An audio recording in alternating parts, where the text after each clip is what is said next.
El País Podcast.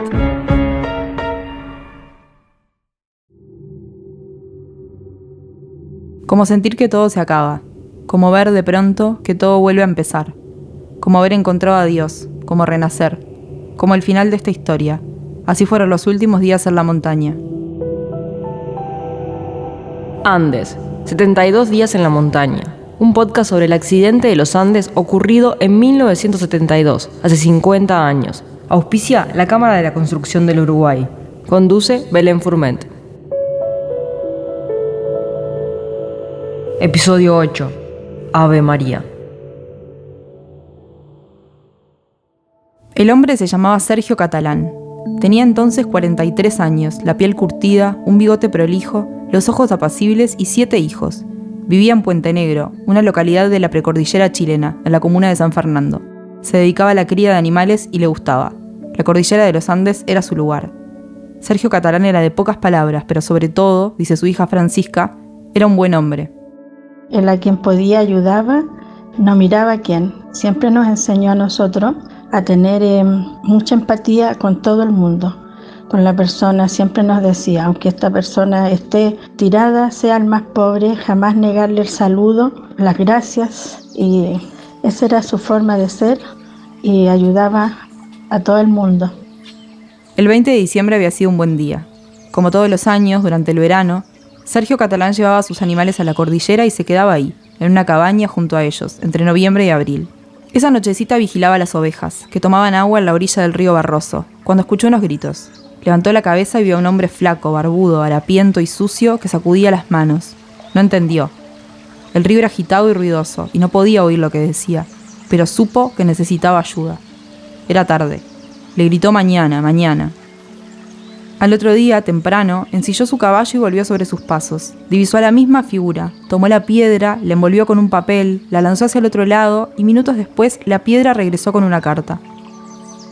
Sergio Catalán era un buen hombre. Leyó el papel, subió a su caballo y partió rumbo a Puente Negro, a 80 kilómetros de donde estaba, para encontrar el puesto de carabineros más próximo.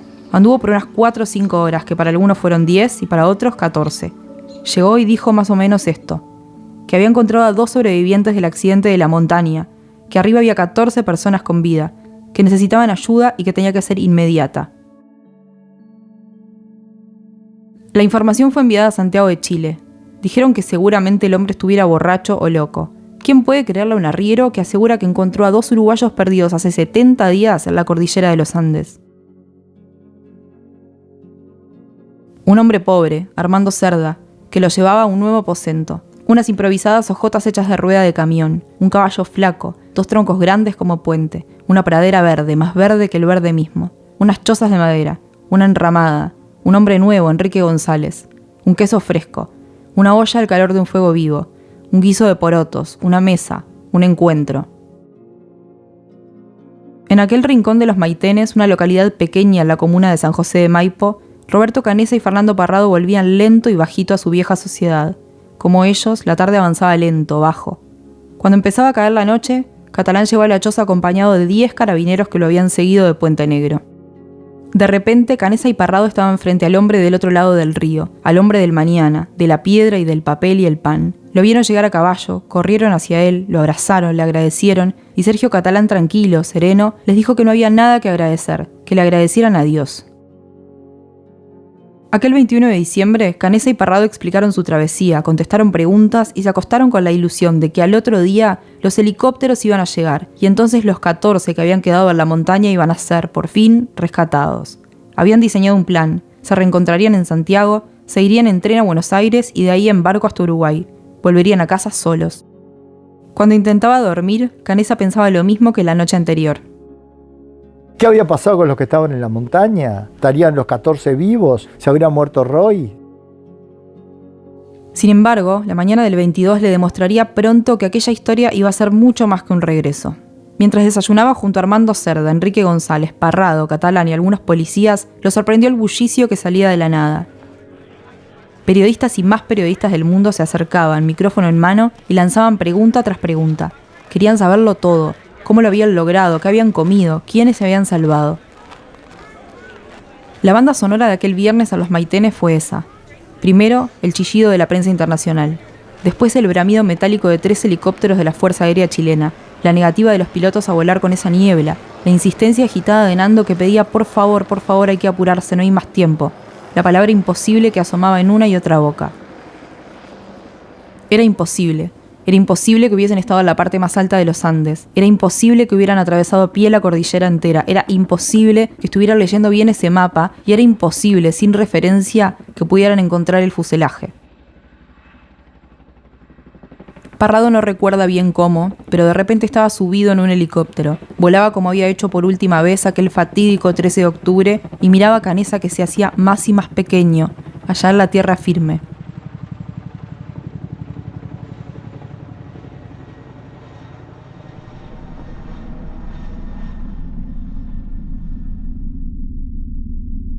Ese día yo me levanté deprimido, llorando, estaba abrazado a Coche Inciarte. Lloraba desesperadamente, una historia que no se resolvía. 70 días habían pasado, 10 días que habíamos perdido contacto con... Seguramente se habrían muerto, o sea que yo estaba... Ese bajón del chico malcriado, ¿viste? El caprichoso. Y no me pregunto por qué causa, pero de la depresión y de la angustia paso a la euforia. Tengo una especie como de premonición de que estos habían llegado a un lado y me pongo contento de gol. Eso es una cosa que pasa, mecanismo... Y yo me acuerdo que no me animaba a comentarlo, esa premonición. Daniel Fernández, que se despertaba, me dijo, che, Carlitos, acabo de soñar de que Parrado y Canessa han llegado a algún lado. Yo digo, yo tengo la misma sensación. Y prendimos la radio. El 22 se cumplían los 10 días. A su vez, el 22 de diciembre hacía fecha de la muerte de mi abuelo. Y nosotros en la montaña hacíamos estupideces de noche, mandábamos mensajes telepáticos, hablábamos con los muertos. Digo, eso era una manera de agarrarte de algo. Que después, muchos de esos mensajes telepáticos ya aparentemente llegaron. Pero ese día que se había muerto mi abuelo, que se hacía fecha de la muerte de mi abuelo, cuando me levanto para ir a escuchar la radio, paso por al lado de Eduardo, le pego en la cabeza y le digo, hoy salimos. Y me siento, prendo la radio y en eso, ping, lo tengo a Eduardo sentado al lado mío y le digo, ¿qué haces acá? Porque era la primera vez que alguien venía conmigo a escuchar la radio. Y me dice, quiero escuchar la noticia contigo. Y la radio dice, Parrado y Canessa, y después una interferencia y se quedó cortado. Ahí nos miramos y dijimos, ¿qué hacemos? Y Eduardo me dice, y le damos la noticia, y le digo, y si la noticia es Parrado y Canessa aparecieron muertos. Entre interferencias, los nombres de Canessa y Parrado, que no nos damos cuenta de qué estaban diciendo de Canessa y Parrado, si estaban diciendo la lista de los que estamos muertos, o qué, hasta que de repente en una estación súper nítida, el sonido de una estación de radio chilena, empecé a oír el Ave María de Bach, ¿no? Inolvidable momento también. Se desaparecieron todas las cargas electrostáticas de la radio y de repente... Y entonces ahí para mí eso fue como la constatación, y la verificación, la constatación de que había llegado. Fue genial porque dije, llegaron. Era como mensaje del universo de una poética manera que me estaba anunciando eso. Y Daniel todavía, no, pará, vamos a oír la noticia, que todavía no sabemos qué está pasando. Ya a los pocos minutos empezaron a dar la noticia, se oía claro. Parecen ser 2 sobrevivientes del avión uruguayo caído. ¡Qué alegría! Ahí fue como volver a nacer, empezar nuestro segundo nacimiento. Increíble. Cuando el Ave María Gratia Plena Dominus Tecum suena la melodía clara y abierta de Gounod, hay algo que pasa en el cuerpo, algo en el medio del pecho, en los puños cerrados, debajo de la piel, que hace que por un par de minutos todo se vuelva sublime. En la cordillera de los Andes, el Ave María era tan inmenso como la salvación. Nando y Canessa habían sido encontrados. Era el final y era el comienzo. Todo lo que habíamos hecho, todo el esfuerzo que se había hecho, la confianza que habíamos depositado en esas 2 personas que hicieron un esfuerzo enorme para llegar a donde llegaron. Y bueno, y festejamos ese momento con mucha alegría. Tratamos de mejorar nuestras apariencias, tratamos de lavarnos un poco la mugre que teníamos en imponente, nos tratamos de peinar, rompimos todos los peines, nos fumamos unos habanos que teníamos guardados para el día de Navidad y nos quedamos esperando a que aparecieran. Y yo me acuerdo cuando me tiré o nos arrimamos al fuselaje a avisarle a todos los demás, el cambio de las caras fue tan brutal que lo tengo grabado, ¿no? Todas esas caras que estaban chupados con los pómulos. Y a pesar que teníamos esperanzas, ya estos últimos días habíamos perdido bastante esperanzas y sí, habíamos perdido mucho las esperanzas. Que teníamos unas expresiones bastante tristes. Y cuando les dimos la noticia, fue como una rejuvenecer, empezaron a brillar los ojos de vuelta, sonrisas, increíble. Fue unos gritos dentro del volumen que podíamos gritar, fueron saliendo del fuselaje y ahí empezamos a conectar con algunas cosas de la civilización, increíble, ¿no? A peinarnos algunos, o casi todos. La espera duró una mañana entera. En el medio, mientras se peinaban y cambiaban de ropa y fumaban y armaban los bolsitos y se preguntaban qué harían con los restos de los cuerpos que rodeaban el fuselaje, alguien pensó en lo terrible que sería que después de 70 y tantos días metidos en la montaña, una luz los sepultara en el último instante.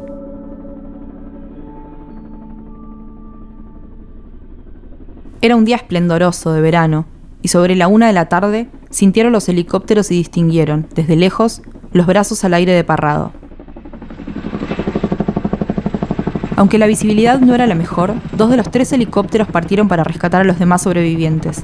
Iban 2 mecánicos, un asistente sanitario, 3 miembros del Cuerpo de Socorro Andino, Claudio Lucero, Osvaldo Villegas y Sergio Díaz, y Nando Parrado, micrófono en mano para dar indicaciones. «Están al otro lado de esa montaña», les dijo, y los pilotos no creyeron. Era imposible que hubieran subido y bajado una colina que llegaba a los 4.500 metros de altura. «Lo hicimos», insistió Parrado. «Nos deslizamos, saltamos. Los helicópteros subieron. Pasaron los 3.000, los 3.500, los 4.000 metros. Alcanzaron los 4.500. Arriba había un viento feroz. Los helicópteros se sacudían, vibraban. Tras dar vueltas en círculo sin poder encontrar ninguna señal que indicara la ubicación del avión, Parrado reconoció uno de los picos. «Están ahí. Bajen». La aeronave temblaba. El coronel García al fin pudo empezar a descender. Desde ahí, Parrado vio cada vez más cerca a sus compañeros sacudiendo los brazos. Lo había logrado. Iban a volver a casa.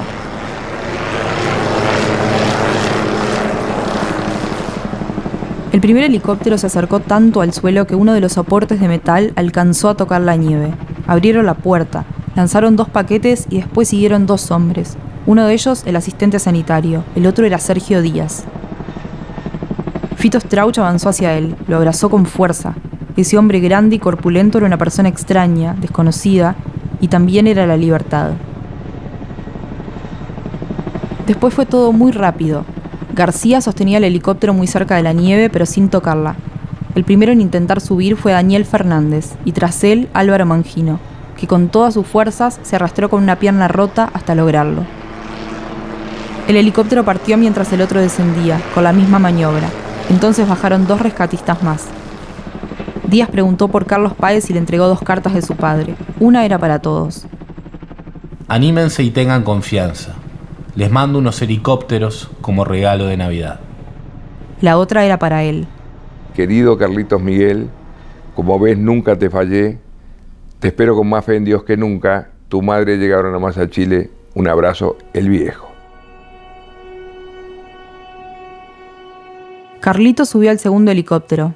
Lo siguieron Inciarte, Algorta y Eduardo Strauch. Entonces partieron. Por ahí aparecieron subiendo los 2 helicópteros, que fue impresionante después de 72 días de estar metidos ahí en el medio de la nieve, en silencio, sin ruido de nada.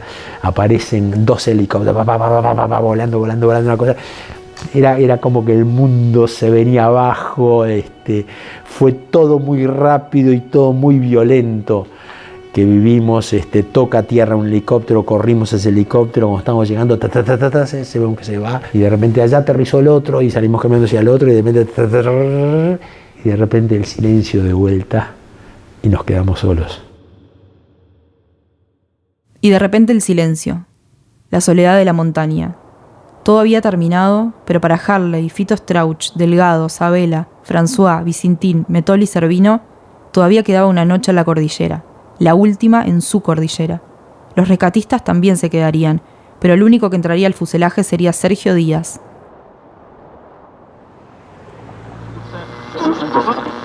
Tomás Friedman estaba en los estudios de Radio Carve de Montevideo cuando desde Radio Minería de Chile lo llamaron y le dijeron: «Tomás, no vas a creer, hay sobrevivientes». Juan Carlos Canessa acababa de subirse a un taxi en Buenos Aires cuando el chofer comentó que los del avión habían salido caminando de la cordillera. Carlos Páez Vilaró estaba en el aeropuerto de Pudahuel y escondía entre sus ropas a un cachorro que quería traerle a sus hijas, cuando alguien gritó que lo detuvieran. Una llamada urgente desde San Fernando rogaba por él. Era el coronel Morel Donoso. A Graciela Parrado la sorprendió en Punta del Este la visita de la esposa del primer brigadier de la Fuerza Aérea Uruguaya. La noticia corría por todos lados. Un rato después, Carlos Páez estaba en Chile en ese momento. Así que lo contacto a Carlos Páez y ahí hacemos la primera salida al aire con Carlos Páez diciéndome: Tomás, evidentemente, aquí está toda mi alegría. Como yo te decía, hay sobrevivientes. Ahí se sabía solamente los nombres de Canessa y Parrado, dice. Están ellos dos como sobrevivientes. Espero ahora tener a la brevedad, cuando lleguen los helicópteros al lugar donde está el avión caído, para saber realmente si está la situación como preveíamos. Y él me volvió a decir: estimado, querido, te reitero, tengo la convicción y el alma de que entre los que están allá en el avión está Carlitos Miguel. Víctor Pedroso había salido temprano de su casa de Las Piedras y acababa de llegar a las oficinas de Telenoche para un nuevo día de trabajo. Cuando llegué, uno de los gerentes de Telenoche, Mario Fontisiella, me dice: Víctor, nos tenemos que ir. ¿A dónde? Me dice: a Santiago, porque aparecieron los muchachos. Digo, bueno, no hay ningún problema, yo voy a llamar a casa para que me preparen mi señora un pequeño maletín con... No, ya nos vamos. ¿Cómo ya? Sí, el avión está esperando en Carrasco. En Uruguay, el anuncio había asomado el 21 de diciembre y se completaba y confirmaba a medida que avanzaba el 22. Ese viernes, el diario El País publicaba: Más de un centenar de familiares y amigos de los pasajeros del Fairchild permanecían ayer al filo de la medianoche en la casa del radioaficionado señor Ponce de León, a la espera de noticias que pudieran transmitir radioaficionados chilenos. Es que el anuncio de que un arriero había visto a 2 sobrevivientes del avión y que afirmaba que otros 14 seguían con vida corrió como reguero de pólvora por Montevideo. Cuando El País llegó anoche a la casa de Ponce de León, hora después de que la puesta del sol en la cordillera de los Andes hiciera prácticamente imposible todo operativo de búsqueda y consiguientemente cualquier novedad sobre el avión o los tripulantes, eran muchas las personas que continuaban en el sótano de la casa, donde estaba instalado el transmisor. Otras muchas se habían retirado, procurando un difícil descanso, a la espera de que hoy se produzca el milagro. Era 22 de diciembre. En el regimiento de Colchagua, Carlos Páez Vilaró atendió una llamada de Radio Carve de Uruguay y comenzó, sin revisión previa, a leer la lista de los 16 sobrevivientes del accidente aéreo ocurrido 72 días atrás. Eduardo Strauss, Antonio Vicentín, Álvaro Mangino, Daniel Fernández, Carlitos Miguel Páez, mi hijo, Fernando Parrado, Roberto Canessa,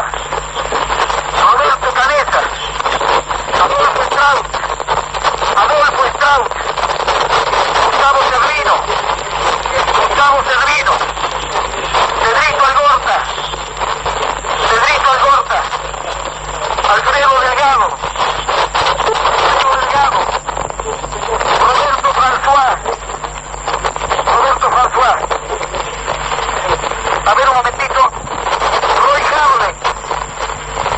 Harley, José Luis Unciarte, Ramón Sabella, Javier Metol.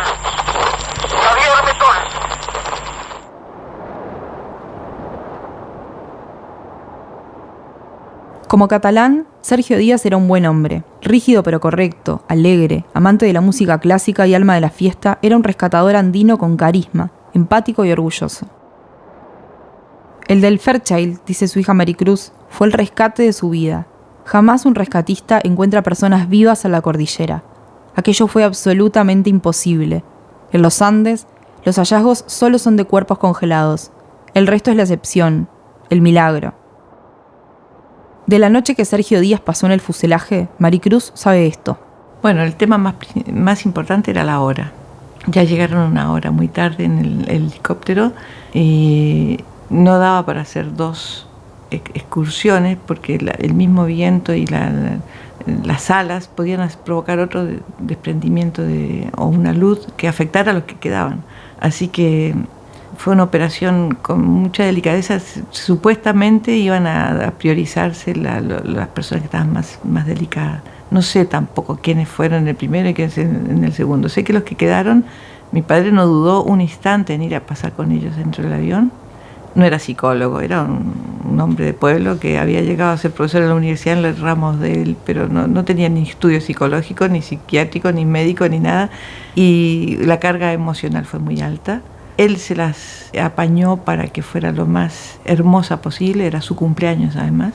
Y hay anécdotas que me contó Servino, ¿no? Y empezó con su mochila de rescatador, entonces decía, bueno, a ver qué mijitos, ¿qué quieren? Yo soy el viejito pascuero, allá se le dice a Papá Noel el viejito pascuero. Pídame lo que quieran que yo lo tengo. Entonces sacaba lo de siempre, chocolate, nueces, productos energéticos ricos, cafés, crema, no sé. Y había uno que le decía, no, yo lo que más quiero tú no lo puedes tener. Yo tengo todo, le decía. Así que pide lo que quieras. Y estuvieron un rato ahí discutiendo si lo tenía o no lo tenía. Y decía, bueno, ¿y qué es lo que quieres finalmente? Un mate. Ah, sí, toma. Y tenía mi mate, mi hierba y mi termo con agua caliente. De lo que Sergio sacaba de aquella mochila, los 8 que quedaban en el fuselaje se comieron todo. Se atragantaron de sándwiches de carne seca, salamín, huevos, chocolate, frutos secos, sopas, manjares sencillos. De lejos, el resto del equipo de rescate aguantaba en una carpa y dejaba con disimulo un arma a la vista. El paisaje blanco estaba partido por el espanto. Nadie quería estar ahí. Sergio Díaz, sin embargo, estuvo y escuchó. Abrazó, era de abrazos anchos, grandes. Entretuvo, avisó, enseñó. Ya era 23 de diciembre, cumplía 48 años y estaba dentro de un fuselaje con 8 uruguayos que habían sobrevivido más de 2 meses en una montaña. Le cantaron el feliz cumpleaños y él se encargó de que aprendieran el mismo poema que había marcado cada uno de sus domingos familiares. Cultivo una rosa blanca en junio como en enero para el amigo sincero que me da su mano franca. Y para el cruel que me arranca el corazón con que vivo, cardos ni ortiga cultivo una rosa blanca. Al otro día desayunaron té y galletas. Los rescatistas les explicaron cómo tendrían que subir al helicóptero. Ellos escucharon y repitieron lo mismo del día anterior. Se peinaron, se pusieron las mejores ropas, se lavaron los dientes, se arreglaron todo lo que pudieron. Gustavo Servino entró al fuselaje y agarró la valija en la que él y Fernández habían guardado todo lo que había sido de sus compañeros. Era una maleta enorme. Le advirtieron que no podría viajar con ella, pero Servino insistió. Era un día claro. El sol se reflejaba en la nieve. Todo estaba en calma. Todo alrededor era como había sido siempre, inmenso. A las 10 de la mañana escucharon el sonido rugiente de los helicópteros, que perturbaba el silencio limpio de las montañas. Entonces sucedió todo otra vez, todo de la misma forma. Bajó uno, se colocó cerca de la nieve pero sin llegar a rozarla, se subieron Harley y François, se fueron. En el segundo subieron los demás. Los helicópteros atravesaron las montañas. Debajo de ellos, el fuselaje del Fairchild F-227 apenas se veía entre la nieve. Alrededor, los restos manchados y sucios de todo lo que se terminaba. Los restos de ropas y de basura. Los restos de los cigarros y de los plásticos. Los restos de las latas, de los frascos, de las botellas.